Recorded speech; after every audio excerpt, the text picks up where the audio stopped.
Welcome to episode 5B of Successful Demo. In each episode, we analyze the theoretical and practical aspects of one or more newly released cards. Now, some of you might have been wondering for the previous episode and this one, why is it called 5A and B respectively? Well, as you might have guessed, I'm actually going to be piloting the same decks across both episodes 5A and B. So if you haven't checked out 5A, be sure to do so. It's the one titled Successful Demo, Alice Merchant. I won't be going into details about how the deck works. That is where the earlier video was where I did that. So you really should check it out. Because here we are instead going to look at one of the workhorses, one of the engines behind that deck. You might have guessed it. It's a new card from Free Mars, Bloo Moose. This is an insane economy card. If you have watched any of my previous videos, you might have picked up on my kind of disdain towards it. Yep, that was a CTM video. If you remembered, I mentioned I wanted to play CTM as a counter to Bloo Moose, but more on that later. Why do I have such a dislike for Bloo Moose? It's quite simple. It's basically a straight up upgrade of Underworld Contact. In fact, it makes Underworld Contact look like a complete joke. You basically double the numbers. So you say, hey, that's fine. You give twice as it earns twice as much credits, sure, but it has twice the install cost as well. And yeah, if it does, then it's fair, isn't it? But no, it isn't, because it's like upgrading. Let's put it this way: it's like a mental health clinic into a sundew. Is that really something that is fair? I don't think so. If anything, this is worse because it removes the restriction on the link. And instead, it gives you a much easier restriction to fulfill, which is when your turn begins, remove one card from the heap. And the one card is not that difficult to actually accumulate. I think, as you know, if you play most decks, there will actually be cards in the bin that you won't use for the rest of the game. So it's actually very easy to fulfill Bloo Moose's restriction. To add on to that, I think the biggest thing is that it makes a mockery of some other cards in the game, most notably the criminal IDs.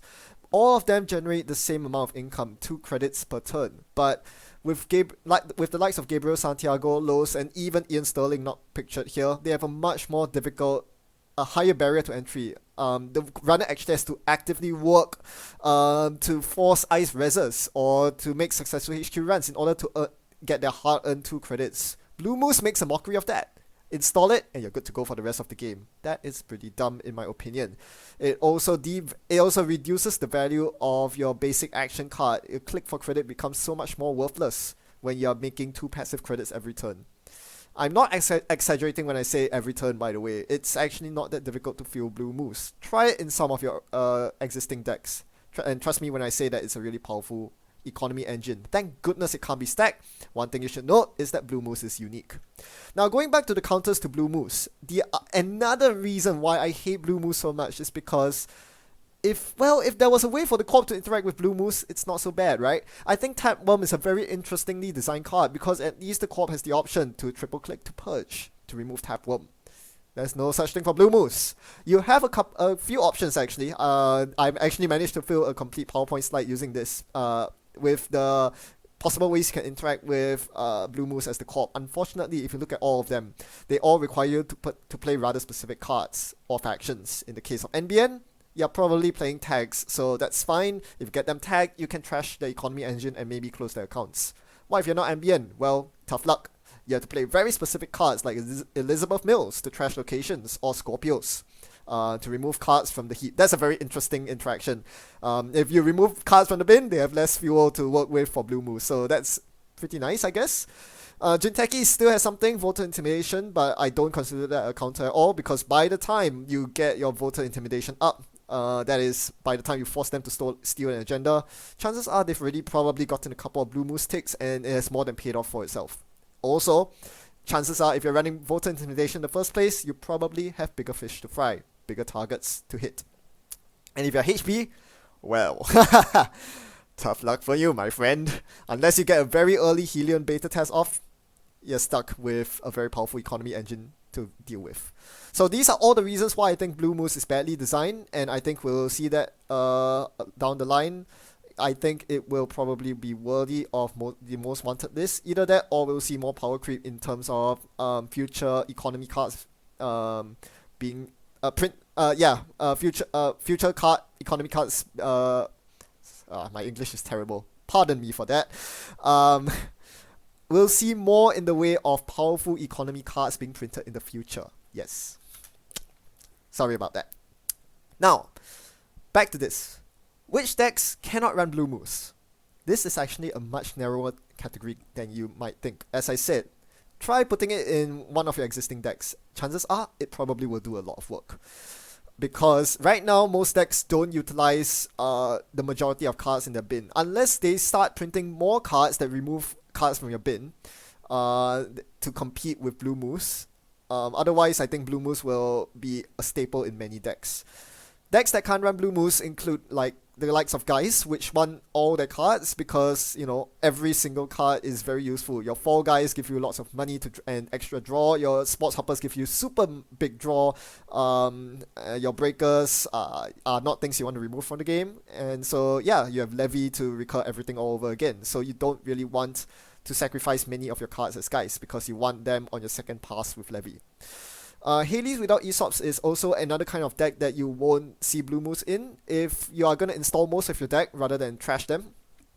If your deck is mostly made of installable resources and programs and very few events, then yes, it's very unlikely you will actually have fuel for Bloo Moose.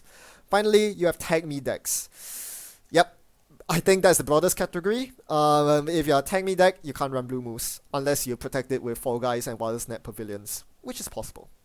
So yeah, all in all, I definitely think Bloo Moose should have been printed at 1 or even 2 influence, and I think we'll see it on the Most Wanted list soon, unless as I said, they decide to do some power creep on future cards, or if they decide to print cards that compete with Bloo Moose in terms of fueling it, future cards that are fueled by removing cards in your heap from the game. Alright, so back to the deck. Yes, I explained this deck last week. We'll be playing the same deck again. And you'll notice that the most important thing I made sure to have in my deck is enough things to fuel Bloo Moose should I draw Bloo Moose on turn 1. If you count, there are 12 cards out of 50 that can be instantly played on turn 1. That I really want to play on cards that I want to see on turn 1. These cards are almost certainly cards that I'm just going to play in my opening clicks or as soon as I draw them. And that's quite important because these cards are typically cards that won't see recursion. I'm not going to use Deja Vu on these cards, meaning that once I use them, they are perfect prime candidates for Bloo Moose. So we want to fill our bin with such cards as soon as possible, so a turn 1 Bloo Moose will start paying off immediately. And with roughly a quarter of my deck being such cards, I can expect to see 2 of these cards in my first 8 cards, roughly. So that's quite important. This means that it's quite likely that I'll be able to draw 8 cards in my first 2 turns. So I will be able to have fuel to fuel my Bloo Moose for turns 1 and 2. That's quite important because this means that I can pay off my Bloo Moose immediately. And from that point on, it will just start making me a huge net profit. You'll also notice that another interesting thing to wonder is how many Bloo Moose do you run in your deck? Bloo Mooses? I don't know. I went with 3. This is a no-brainer for me. Firstly, because this is a 50 card deck. As I mentioned in my previous video, it'll be very inconsistent if you only run 2 copies of a card, and you definitely want an early Bloo Moose because it's such a powerful economy card. Furthermore, you'll also notice that Bloo Moose actually synergizes with itself. One of the very few economy unique cards that do so. Duplicate Opuses are dead, duplicate Katie Jones are dead, but for Bloo Moose's case, that's not the case because successive copies of Bloo Moose can simply be ditched into the bin to be used as fuel for Bloo Moose itself. So at worst, you're drawing a dead card that gives you 2 credits clicklessly. It's so good. So good. No reason not to run 3 copies of it in this deck. So, today we'll be showcasing a rematch of myself versus Pinsel's HB. We'll be playing the exact same decks. This was an immediate rematch, and we'll see if I can beat him this time.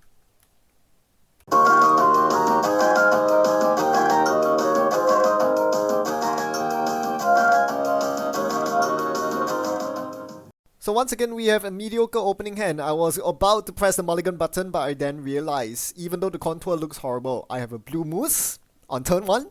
I have an enabler in the form of inject, which might mill some cards for me to use Bloo Moose on, and most importantly, I have a mimic.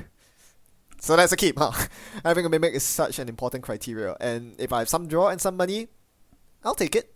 So, Advanced Assembly Lines gets res. I inject here and I see a Temujin contract, which is my ticket to more money. Unfortunately, I would have loved to slam Temujin and double run. This is what I normally do here, but with an Advanced Lines out, that would be pretty stupid to do. So instead, I set up my alternative economy engine in the Bloo Moose, take a credit, and then try to not be too suspicious in running this Advanced Lines, knowing that I think it's pretty obvious here that I did that to set myself up for some Temujin action next turn.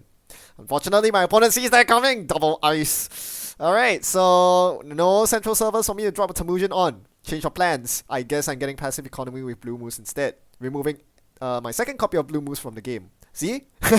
Multiple copies of Bloo Moose, not necessarily dead cards. So I draw again, I see daily cast, that's pretty good. Now I'll have 4 drip income every turn.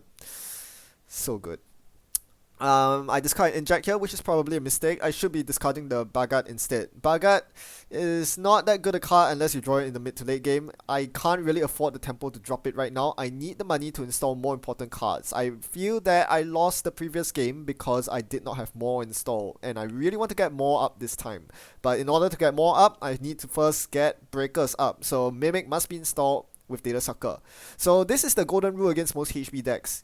You need to have Mimic installed at the end of your turn. Then at the start of your turn, you can spend click 1 running any server of your choice. You'll be safe against Architect, and you'll be safe against most Bioroids since you can click through them. So that's why I attempted to do last turn to set me up to run first click this turn. I hit HQ and I saw a vanilla and the run. But I do I do not end the run. I drop the paperclip and ran HQ to get a sucker counter, only to lose it via the Cyberdex Virus Suite. And the worst thing is I can't even trash the bloody Cyberdex Virus Suite. I had no credits left. That was so annoying. I wanted at least the sucker counter, as a consolation prize. That sucked. Okay, so, and then I drop a peddler here. Now I'm super poor. But thankfully, the Bloo Moose has been keeping me in the game. I've already removed 3 cards from the game so far. I am now 6 credits. I've already earned 6 credits with Bloo Moose, net gain of 2, and it's only going to go up from here. In the meantime, my opponent puts the pressure on just as any good co-op would do against Anarch deck that shines late game. Score early, score fast, have the threat on the board in the form of the Sand. I need to run the Sand, but I don't have enough money. Or do I? With Bloo Moose and Daily Cast, as I said, I jumped from 1 to 5 credits at the start of my turn. This allows me to actually run the Sand. I have exactly 5 credits here. I can run the Sand and click through the ice and trash the Sand. The only ice which I can't do that with is Architect. So as long as I didn't put an Architect on server 2, I'm good to go. Let's run. And I see a Fairchild indeed. So not the best case scenario, but certainly not the worst. I was able to get through the Fairchild without spending a credit.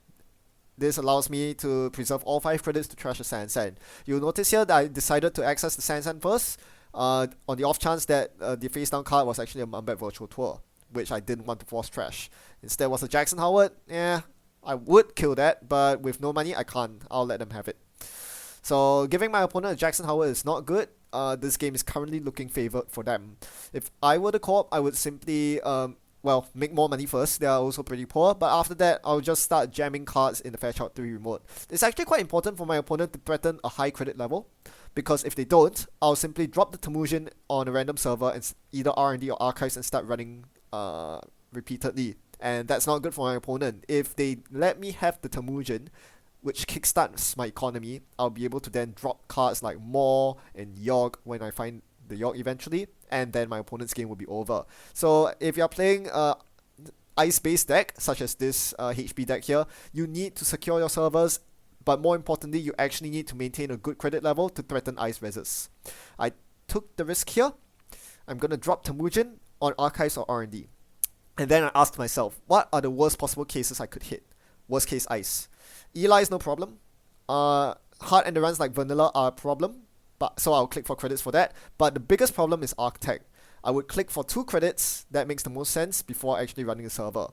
I actually double click the gain credit button and then intended to run last click. That would cover all my options except for Eli. But my terminal lagged, and as a result, it didn't register the second click input. So my opponent very graciously allowed the take back, knowing that it doesn't really make sense to only click for 1 credit. The whole reason of clicking for credits is to make sure I can beat in Architect, which was the worst ice that they could res. So they did res the worst case ice, and go bankrupt as a result. So this is actually good news for me.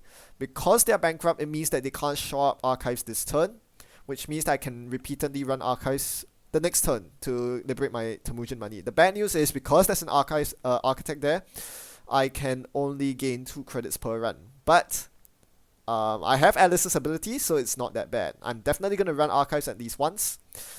Unfortunately, I won't be gaining data sucker counters here because there's a Cyberdex in the bin. Yes, I really wish that Bagat in my hand was an archives interface now. I think that card could do pretty good work in Alice Merchant actually. Force remove cards while running archives. My only real issue with archives interface in this deck is that it's really expensive to install in a deck where you rather spend your early money installing better cards like Mimic, Maw, York. Otherwise, I think I would definitely think that archives interface is a good include. It deals with the likes of Shocks in IG and Friends in High Places on Estelle Moon as well. So I really do like archives interface as an idea. So I forced my opponent to mill an Architect with Alice Merchant, and I got a sucker counter for myself with the HQ run. So the plan here is to avoid archives runs from now on, unless I get virus purged, because what I want to do is to accumulate data sucker counters so I can eventually break York, Fairchild 3, threaten the remote Fairchild 3 with York. So yeah, we can definitely see Alice's ability coming into play this game. The archives run, it's not that good if you're only getting 2 credits on an archives run, but if you're getting an Alice trigger as well, that's pretty decent. One thing to note is that you can see the exile zone. There are 7 cards in there. This means that as of now, that single Bloo Moose on turn 1 has gained me 10 credits. I'm on 5 credits right now. Without the Bloo Moose, I'll be nowhere near this spot state I am in right now. This just goes to show you how really good Bloo Moose is, and I'm not done using up my fuel just yet. I just sacked another Street Peddler, so now I have made net gain of 12, I think. Yes, net gain of 12 with that single Bloo Moose. Poof. Okay, Estelle Moon shenanigans happen. It's time to run an Estelle Moon, I think. Now that I have 9 credits, there's no reason not to. And I even have daily casts to boot. The problem is I'm trying to sequence my turn right now. I'm asking myself, should I run archives? Should I run a central? If I run a central and I break Fairchild 3 with clicks, I won't be able to run Estelle Moon, so I can't run centrals. I have to run the Estelle Moon. I want to career fair the daily cast, but what do I do with my 2 spare clicks? Those are big questions. I can draw, so I spent click 1, I've had worse. Now I'm going to spend 2 clicks, 1 to run the Estelle Moon, 1 to daily cast, 1 last click to go. Drop a Liberated? Maybe. Drop a Maw. That seems pretty tempting, but that brings me down a lot of credits. So, yep, as I mentioned, I do those things, and then I actually drop the Maw. It is pretty easy to drop the Maw, even though I'm down to 2 credits. Make no mistake, that might lull my opponent into a false sense of security, because at the start of my next turn, I'm gaining 4 from casts and 2 from Bloo Moose. So from 2 credits, I'll jump up to 8, which is enough to threaten a lot, breaking most of their ice. So yeah, the other good thing about Bloo Moose is that it never leaves you poor. As long as you have fuel for Bloo Moose, you can fuel your runs. I mean, yeah, you won't open a scoring window for the core. Alright, so my opponent arc knockdowns my Black Orchestra, which is rather irrelevant unless they're running, Lotus Field, which I don't think they are. They're mostly doing that just to block me with Quandaries if they do have it, or force me to click through Fairchild 3s because I haven't found York yet. But once I do find York, the arc knockdown will be pretty irrelevant anyway. I access friends from hand, and then I use more to trash a random card from hand. If you play in real life, you'll know that you are actually supposed to leave the access card face up as you perform the Maw trigger. This is part of the UFAQ.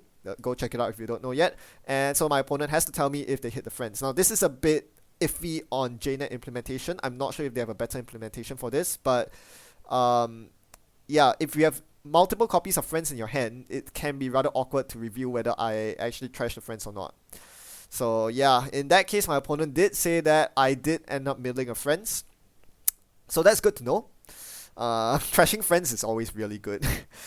Peddler comes up, and once again I find my kitty cat on the peddler. This is a showcase of Prime Theo tech. For those of you who are at Euros, you know that Theo has kitty cat stuck on his peddler all the time. Poor Theo. Yeah, but it seems to be happening to me as well. It keeps happening! No one told me about it. Yeah, so no kitty cats for me, which is a real shame because I can't afford to run the Fairchild 3 and trash Jeeves behind it. And giving up my opponent the Jeeves is a big problem, as you see right here. They are about to do shipment shenanigans, overwriting their own Jeeves actually. So that's very interesting, but they did really want to fast advance that Vitruvius out, so they did. Putting them up at 4 points and leaving me with a head-scratching question. To trash the Sansan or to not trash the Sansan? Kind of a no-brainer, I think. You do want to trash it. On the same token though, can I do better? They are on 6 credits. I think I can do better. If I'm running the remote, I'm losing tempo. Is there a way to gain tempo? I think there is. I'm going to run R&D to make sure that the next card they see isn't an agenda. Then I more the hand. There are only 2 cards in hand, they are forced to more. This leaves them with 1 card in hand. So if they had a 3-2 agenda in hand, there was a 50-50 chance that it's now in the bin. So the chances of them fast advancing an agenda on their very next turn is very, very low. Because then their mandatory draw isn't going to be a 3-2. And they would have had to avoid the 50-50 hit from more. So this buys me 1 turn to drop double Parasite on the Sansan server, which then allows me to kill it next turn with the combination of Sucker and Parasite. This is why I prioritize Data Sucker so much, and this is why Cyberdex was such a pain in both the previous game and this one. Cyberdex and Archives made it really hard for me to gain any ground. But now that my opponent did not install a new card, I can be very certain that there's no Cyberdex on the field. I'm just going to take my time to get a Peddler going, liberated, sorry, and then run the remote, killing the Fairchild 3. You never want to do this, but I had to because I didn't see York. Sure enough, this turn, Earthrise draws me the York that I've been finding all the while. So yeah, well, whatever. Yep, at least I don't have to spend my final Parasite on Code Gates anymore. The good news is, through all the mowing and all the milling from Alice Merchant, I've actually found 4 agenda points in the bin. You'll notice that was a prime opportunity to run Archives because I reset all my Data Saga tokens, killing the Fairchild 3, which means that running Archives there allowed me to get Temujin money and an Alice Mill without losing Sucker tokens because I was on 0 to begin with. Now, I finally find a window to play Hacktivist Meeting. This is very annoying for my opponent's deck, even though they are not pure asset spam. They are not very rich right now. They don't have many fast advanced mechanisms right now in terms of Jeeves. There isn't a Jeeves on the board, res Jeeves. So Hacktivist is going to be really annoying for them if they attempt to fast advance an agenda at this point, which is very unlikely given that I'm trashing things with more.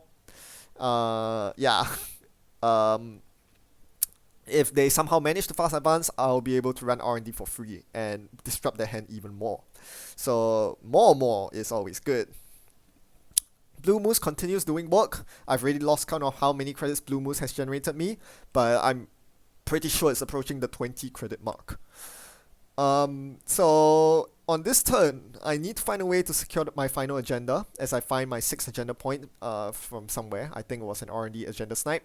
So I'm going to go for HQ. This is going to be epic HQ pressure, and I would actually install the Bagat here, but I didn't have enough money to install the Bagat then. So instead, I'm just going to run, see a Quandary, and get some more money so that I can install Bagat next turn and start threatening HQ again.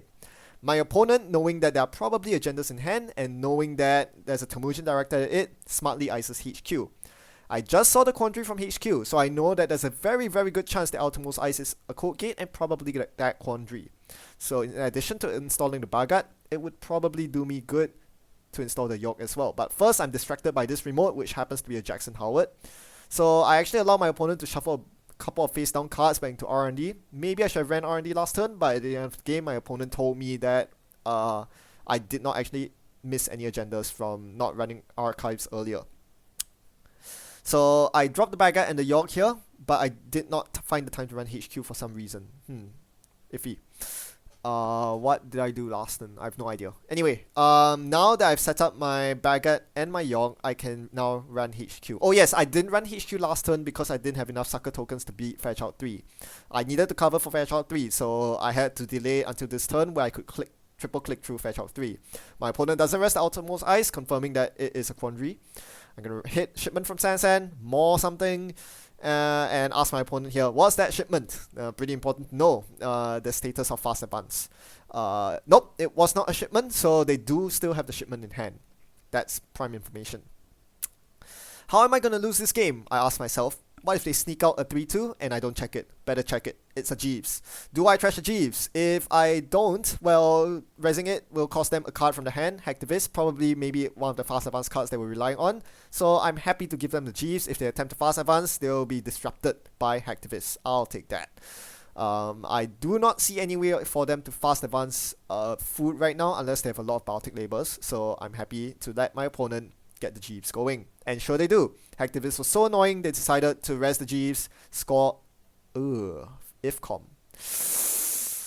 That's bad. Okay, I think we need to step this up. We need to find the last agenda pronto. We are both on 6 points. This is a very tight game. Let's see if it's on R&D, and if it isn't, I'll get a 50-50 more, which should be pretty good. Emptying my opponent's hand of that shipment from Sansan should do me good, but it doesn't matter as I hit an IFCOM to win the game anyway. I think this game perfectly illustrates how absolutely ludicrous the power of Bloo Moose is. With a turn 1 install on Bloo Moose this game, I managed to gain 26 credits of profit by spending a single click installing a single card from my hand.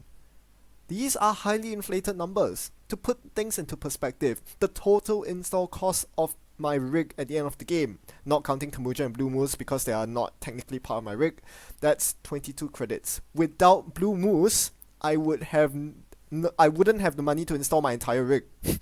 How stupid is that?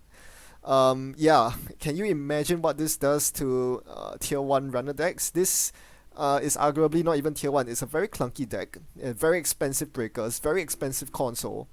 Wouldn't be viable without the power of Bloo Moose. Can you imagine a faster deck, something like a run-based Andromeda using Bloo Moose? Economy is just out of control. And I was up against one of the faster decks in the meta right now, HB Fast Advance. Most other decks can't score as quickly because their agenda ratios are worse and they don't have the click gains that Baltic Labor and Efficiency Committee have, nor do they have the efficient low res cost high strength ice that HB has. Even such a tuned HB Fast Advance deck wasn't quick enough to win before Bloo Moose's payoff started becoming ridiculous. So all in all, I think this is just a really this card just leaves a very bad taste in my mouth. What else can I say? Hate to end it on such a low note, so to say something good, well, it was a very fun 2-game series with Pinsel. I really do enjoy his HB deck, and it's a nice guy way of playing Estelle Moon, right? You don't go all the way horizontal. Estelle Moon is just used to further your momentum, and really the workhorse is not so much Estelle as Jeeves model by Roids, because Jeeves allows him to score. The efficiency committee allows him to get food off very easily, score the food easily by fast advance, and also synergizes very well with ultraviolet clearance, as you saw in game 1 where he managed to go to like 37 over credits by turn 5 or 6. That was equally as ludicrous as the credit gain from Bloo Moose. So yeah, there you go. Thanks for watching and happy net running. I'll see you next time.